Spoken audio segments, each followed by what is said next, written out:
భూపాలపల్లిలో Telangana deputy CM బట్టి విక్రమార్క మాట్లాడుతూ ప్రళయ చూద్దాం. ఈ ప్రాంతానికి ఎప్పటికీ అవసరమే. అటువంటి ప్రజాప్రతినిధులు సారథ్యంలో ఈరోజు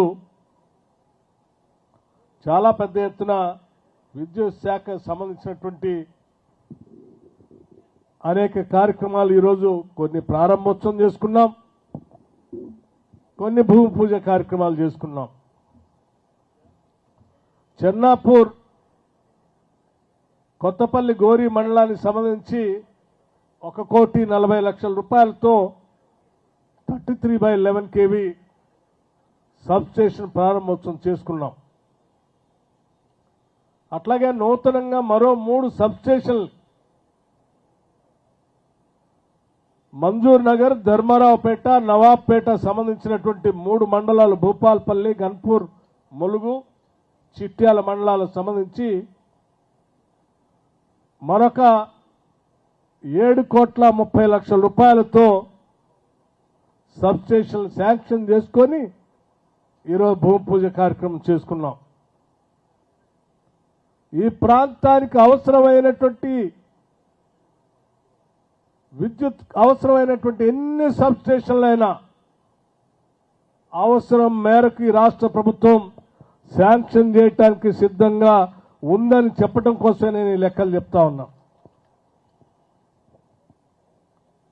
కాంగ్రెస్ ప్రభుత్వం వస్తే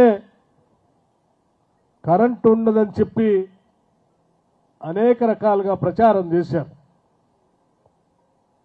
కానీ కొన్ని లెక్కలు తప్పనిసరిగా ప్రజలకి ఇలా ప్రచారం చేసే వాళ్ళకి తెలియాల్సిన అవసరం కూడా ఉంది. కాబట్టి 1-2 లెక్కలు కూడా నేను ఈ సభ ద్వారా రాష్ట్ర ప్రజలకి ఇటువంటి తప్పుడు ప్రచారంతో బతకాలని చూసేటువంటి రాజకీయ నాయకులకు కూడా ఈ సమాచారం చేరాలని ఇక్కడ చెప్పదలుచుకున్నాను.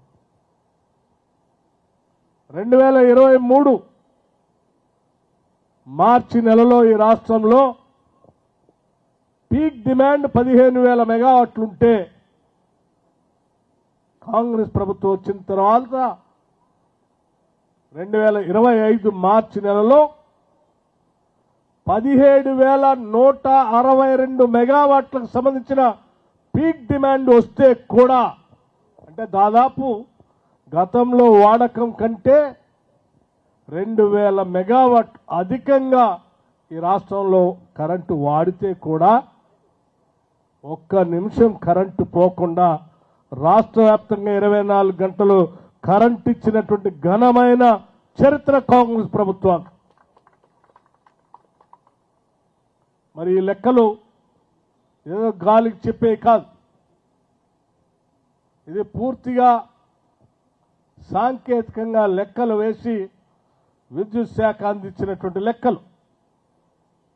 ఈ స్థాయిలో చిన్న ఇంటరప్షన్ లేకుండా పెద్ద ఎత్తున కరెంట్ ఇస్తున్నటువంటి ఈ సందర్భంగా రాష్ట్ర వ్యాప్తంగా విద్యుత్ శాఖలో పనిచేస్తున్నటువంటి సిబ్బందిని సిఎండి దగ్గర నుంచి కింది స్థాయి లైన్ మెన్ వరకు కూడా నేను మనస్ఫూర్తిగా అభినందిస్తూ, వారందరూ ప్రజా జీవితంలో ప్రజల కోసం పనిచేస్తున్నందుకు వారికి అభినందనలు ఈ సందర్భంగా తెలియజేస్తా ఉన్నాను. అంతేకాదు, కరెంట్ అనేది కనపడదు, కానీ కరెంటు లేకుండా ఉండలేము. ప్రతి ఉత్పత్తికి కరెంటు అవసరమే.